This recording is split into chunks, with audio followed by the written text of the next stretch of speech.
पवनराजे निंबाळकर हत्याकांडाचा आज तब्बल 20 वर्षांनी निकाल।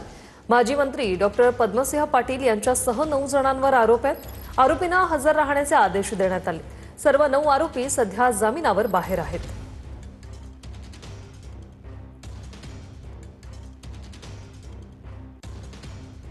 दोन 2006 साली गाजलेल्या पवनराजे निंबाळकर आणि चालक समद काजी दुहेरी हत्याकांडाचा आज निकाल आहे।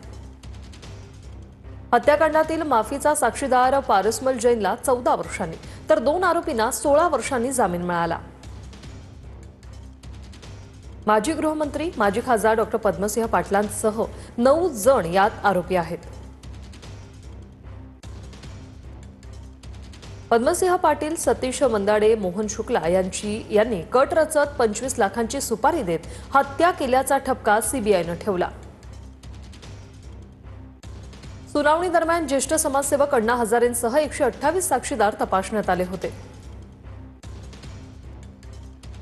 मुंबईतील नगरसेवक, यूपीतील बसपा नेता, माजी उत्पादन शुल्क निरीक्षक असे 9 जण हत्याकांडात संशयित आरोपी।